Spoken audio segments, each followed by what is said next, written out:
तो आज का जो लेक्चर है वो कक्षा 6 के लिए है।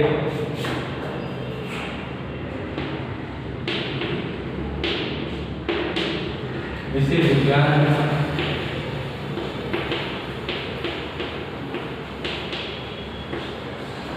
तो हम देखते हैं कि जो हमारा शरीर है वो छोटी छोटी अस्थियों से मिलकर बना होता है। कुछ अस्थियाँ बड़ी होती है, कुछ छोटी होती है, कुछ मतलब ज़्यादा कठोर होती है, कुछ नरम होती है।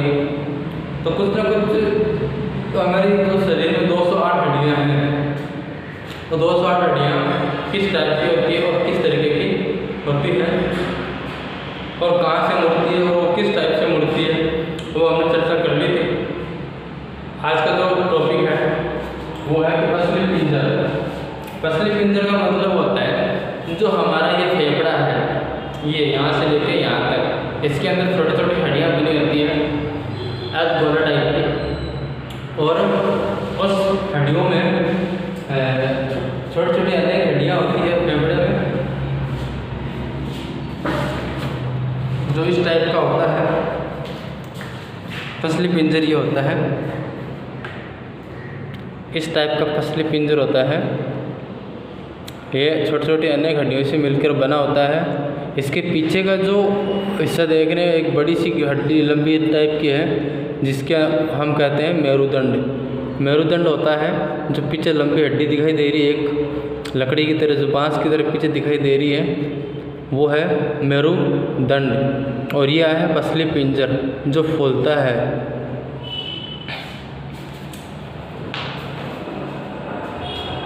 पसलियाँ विशेष रूप से जुड़ी हुई होती हैं। इसके अंदर पसलियाँ जो होती है एक विशेष रूप से जुड़ी हुई होती हैं। वह वक्ष की अस्थि और मेरुदंड से जुड़कर एक वक्ष की रचना करती है। वह वक्ष की अस्थि और मेरुदंड पीछे का जो रीढ़ की हड्डी जिसको बोलते हैं, उसको मेरुदंड से जुड़कर एक वक्ष की रचना करती है। इस शंख रूपी वक्ष को पसलियाँ कहते हैं। इससे शंख रूपी जो पसलियाँ हैं उसको हम मेरुदंड कहते हैं।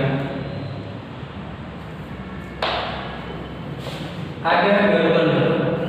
जो मेरुदंड होता है वो इस टाइप से एक हड्डियाँ टाइप होता है, जो हड्डियाँ आपको इस तरीके से, ये मेरुदंड है।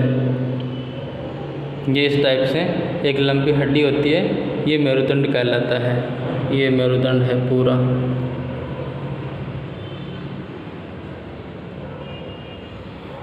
तो मेरुदंड गर्दन से मतलब यहाँ से, जैसे यहाँ से उसका जॉइंट होता है, यहाँ से देखिए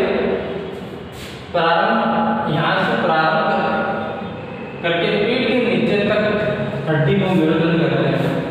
यहाँ से गर्दन से लेके नीचे तक का जो हिस्सा होता है वो मेरुदंड कहलाता है। और मेरुदंड एक लंबी हड्डी होती है जो मतलब शरीर की एक रीढ़ की हड्डी होती है, जिसके सहारे हम बैठते हैं। इसके सहारे हम बैठते हैं, वो रीढ़ की हड्डी मेरुदंड कहलाती है।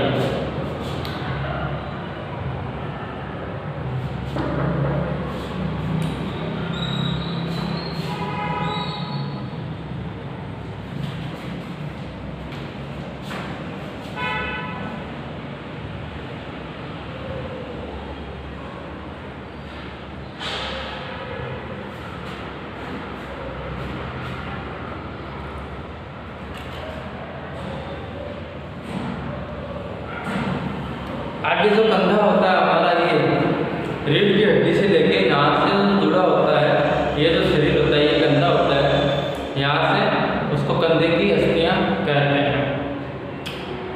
श्रेणी अस्थियाँ।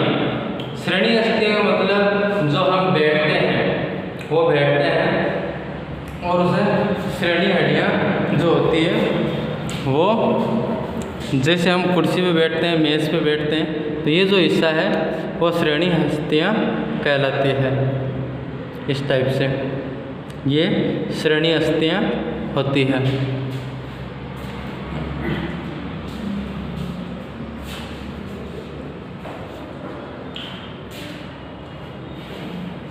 आगे सबसे जो मजबूत पार्ट है हमारे शरीर का, सबसे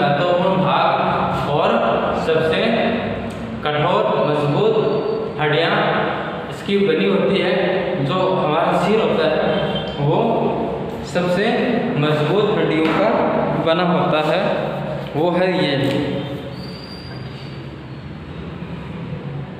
सबसे मजबूत और सबसे महत्वपूर्ण भाग जो मानव खोपड़ी होती है वो ये होता है।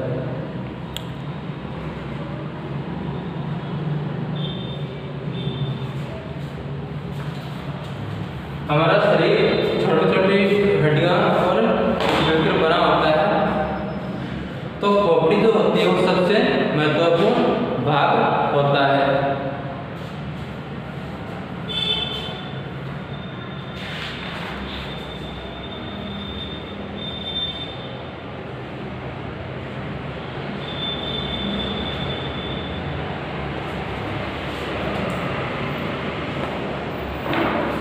आगे का जो हिस्सा है, खोपड़ी चारों तरफ से मतलब हड्डियों से ही बनी होती है।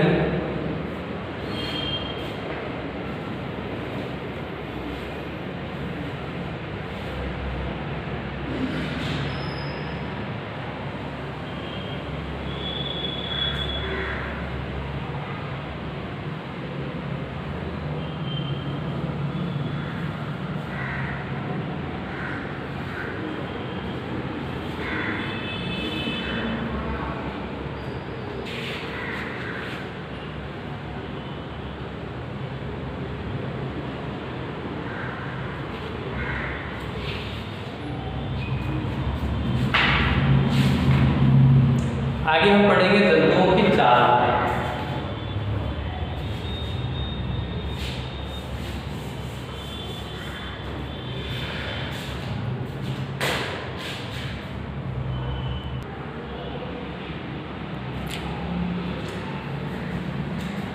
तो केंचुआ जो होता है वो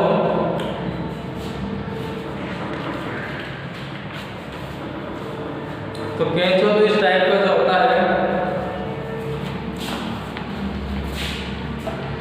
ये केंचुआ है और वो जमीन पर रेंगता हुआ चलता है। रेंगता हुआ मतलब वो धीरे धीरे चलता है और